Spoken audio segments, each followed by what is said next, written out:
Allah Jalla Jalaluh memuliakan Nabi Muhammad SAW dengan peristiwa besar yang penuh mukjizat, yaitu Isra dan Mi'raj. Peristiwa ini bukan hanya untuk menunjukkan kemuliaan Nabi SAW, tetapi juga untuk menghibur dan menenangkan hati beliau. Al-Quran secara jelas menyebutkan peristiwa ini sebagai tanda kebesaran Allah, yang dalam artinya Maha suci Allah yang telah memperjalankan hambanya pada suatu malam dari Masjidil Haram ke Masjidil Aqsa yang telah kami berkahi sekelilingnya, agar kami perlihatkan kepadanya sebagian dari tanda-tanda kebesaran kami. Sesungguhnya Dia Maha mendengar lagi Maha melihat. Al-Isra ayat 1. Selain Isra, Allah juga menyebutkan peristiwa Mi'raj dalam surah An-Najm yang dalam firman-Nya, A'udzubillahi minasyaitonirrajim, Bismillahirrahmanirrahim.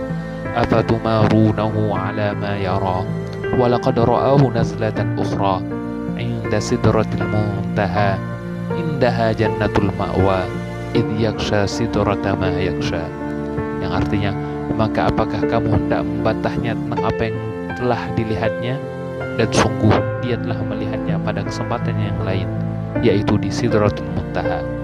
Di dekatnya ada surga tempat tinggal ketika Sidratul Muntaha diliputi oleh sesuatu yang meliputinya. Ayat An-Najm 12-16. Para ulama menjelaskan bahwa Isra dan Mi'raj terjadi dalam satu malam. Nabi SAW mengalaminya dalam keadaan terjaga, dan peristiwa itu terjadi dengan jasad dan ruh beliau, bukan sekedar mimpi. Hal ini ditegaskan oleh hadis-hadis sahih yang diriwayatkan oleh Imam Bukhari dan Muslim. Peristiwa Isra dan Mi'raj terjadi pada masa yang sangat berat bagi Nabi SAW.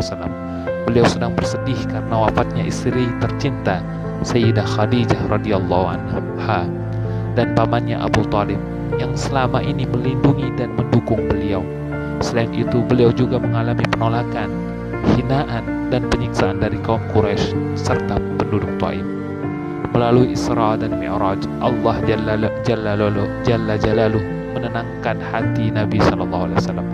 Beliau diperjalankan dari Masjidil Haram ke Masjidil Aqsa, lalu dinaikkan ke langit, menyaksikan keajaiban-keajaiban besar, bertemu dengan para nabi terdahulu, dan melihat tanda-tanda kebesaran Allah yang belum pernah dilihat oleh manusia manapun.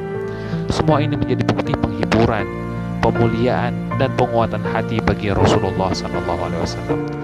Allah Jalla Jalaluh menegaskan bahwa Dia mengetahui kesedihan dan kesempitan dada Nabi SAW akibat ucapan dan perlakuan orang-orang kafir, yang dalam firman-Nya, A'udzubillahi minasyaitonirrajim, wa laqad na'lamu annaka yadhiqu sadruka bima yaqulun, yang artinya, dan sungguh kami mengetahui bahwa dadamu menjadi sempit karena apa yang mereka ucapkan.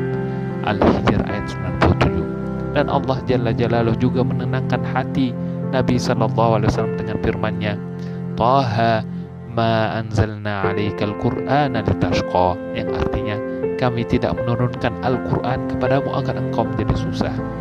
Dengan peristiwa Isra dan Mi'raj, Allah Jalla Jalaluh menguatkan keyakinan Nabi SAW bahwa pertolongannya pasti datang, dakwah Islam akan menang, dan semua kesulitan yang beliau alami tidaklah sia-sia.